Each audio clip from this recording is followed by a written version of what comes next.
Today we're doing the impossible. We're doing something that recipes are guarded everywhere all over the world. Punishable by death. Crazy. We're making panettone. That's right. From scratch. And it's so good. Yes, it has a lot of steps, but it's incredible. So yummy. So yummy. Oh, you're going to love it. Oh, I can't wait to share it with you.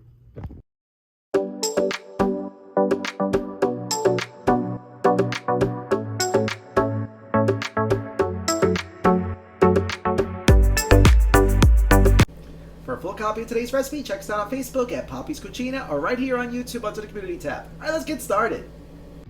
All right, so the first thing we're going to do is we're going to heat up 2/3 of a cup of whole milk to between 110 and 120 degrees. Look at that, perfect. All right, we dissolved 2 teaspoons of granulated sugar into this. Now we're going to add 3.5 teaspoons of active dry yeast. It's just a little over 1.5 packets. So now we're going to give this a stir, and we're going to wait till the yeast blooms, probably for about 10 minutes. You're going to see it's kind of a nice 1-inch head on this. So hurry up and bloom. So while we're waiting for the yeast to bloom, in this very large bowl, I have 4 cups of all-purpose flour, 3/4 of a cup of granulated sugar, 1 teaspoon of salt, along with the zest of 1 lemon. I did a large lemon. If you happen to have an orange on hand, you can throw in some orange zest too. That'd be nice. I have no oranges, so we're going straight up lemon. So now you're going to mix this all together until everything is fully incorporated. Just like that. And you'll see I made a well in the middle because that's where our now blooms yeast is going to go. We're going to pour that right into the center. Make sure you get all that beautiful foam. All right. And now to this, we're also going to add 1/2 cup of melted, cooled, unsalted butter, 3 large eggs, 1/2 teaspoon of vanilla extract, 1/2 teaspoon of almond extract, and then my secret ingredient, 2 tablespoons of vodka. You know what? Vodka does something to when you're baking stuff. It just makes it so much lighter. And yeah, so now we're going to mix this together with a spatula, spoon, whatever you want, until a nice loose dough forms. If your dough looks a little too sticky, like this, add another 1/4 cup of flour. All right, because you want it to be a loose dough, but you don't want it to be a big sticky mess either. All right, so add 1/4 cup. Still too sticky, add another 1/4 cup.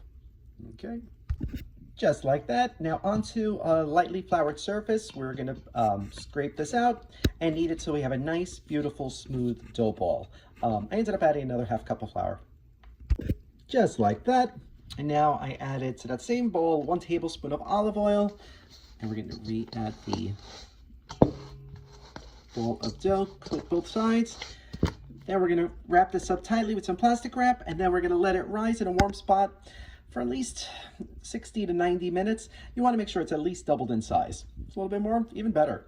All right, so to a warm spot, it's going to go.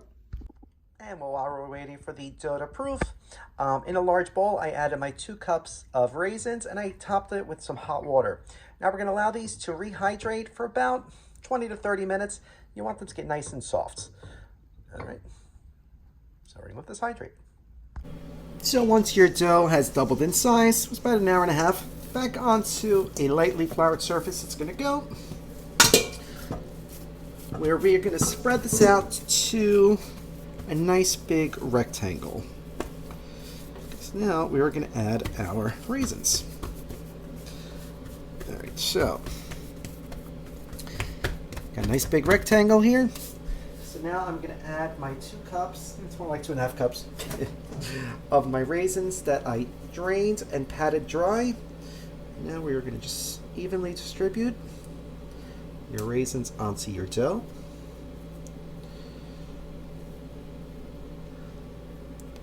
Just like that. And now we are going to roll this up. Some of the raisins fall out. It's okay. Just pop them right back in. Press down a little bit while you're doing it. It's this yellow one. Doesn't want to stay. All right. All right, like that. Now we are going to roll this whole thing up.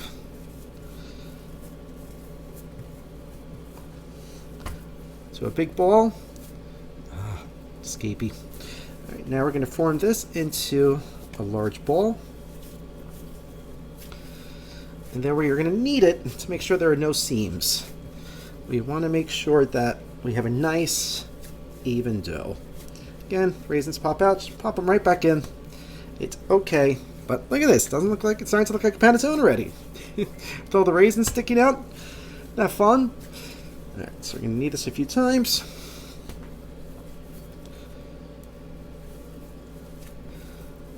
Until we get a nice dough ball again.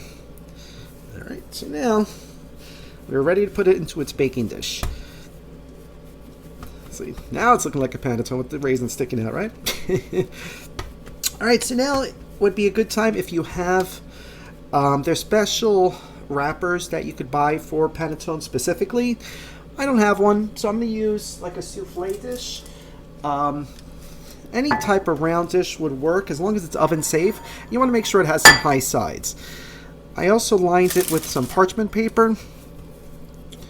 There's a reason for that, and you'll see after it's cooked. So we're going to put this right back inside, and now we're going to allow this to rise for another 30 minutes, 60 minutes. We just want it to make it nice and poofy. So we're going to wrap this up. Back to the warm spot it's going to go. All right, easy, right?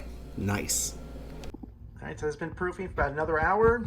See how nice and poofy it got? Oh, it's going to be so good. So now into a preheated 400-degree oven. It's going to go for about 45 minutes. At the 45-minute mark, you're going to reduce the heat to 375. Then you're going to cook it for about another 15 minutes to maybe even a half hour. You want a beautiful dark brown crust on top. You don't want it burned, but you want it nice. You don't want it just like a light golden brown either. You want a nice dark golden brown. All right, but into the oven it's going to go. Oh my gosh, I'm so nervous. I hope this panettone comes out good. Oh, my nerves are shot. Ugh, that's my knee. I need something to calm me down.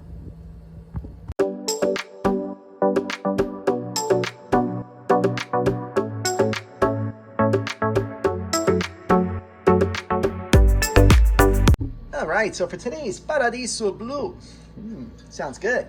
We're going to start with 1.5 ounces of rum. Now we're going to do 1 ounce of peach schnapps.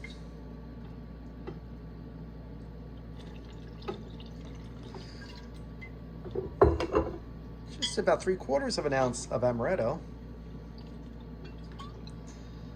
1/2 ounce of blue curacao.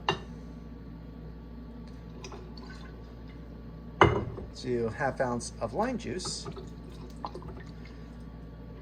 and 2 ounces of pineapple juice. We're gonna give this good shaky, and we pour. See, let's see. Yay! Looks good, looking good. Let's give it a try. Salute.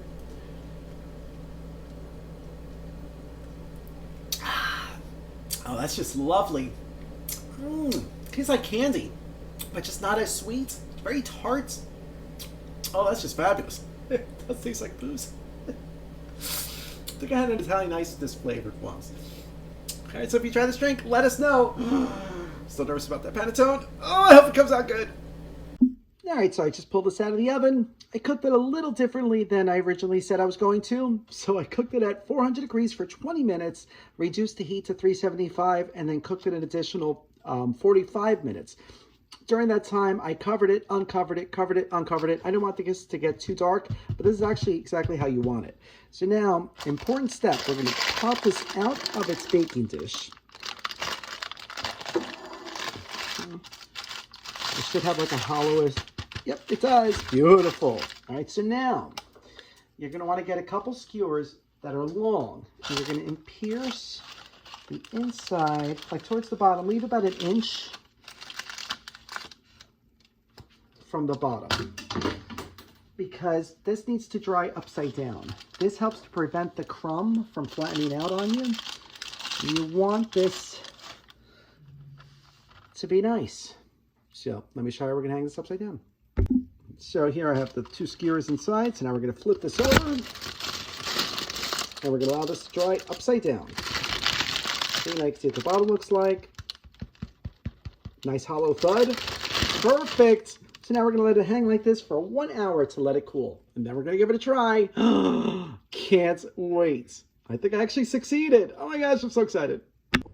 Bon appetit.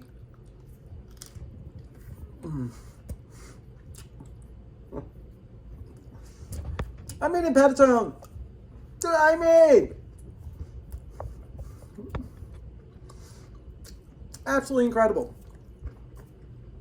Light, airy, not too sweet, crispy where it's supposed to be. Can't wait to have this with my coffee tomorrow morning. I'm so excited I could cry. When you try this recipe, let us know. Thank you so much for watching. We'll see you again soon. Wow, so good. If you like this video, be sure to subscribe to our YouTube channel at Poppy's Cucina. Thanks! And it's pronounced Panettone. I embarrassed myself calling it Panettone. What was I thinking? I blame my knee that it hurts so much. Surgery in 12 days. Yay. We'll see you again soon.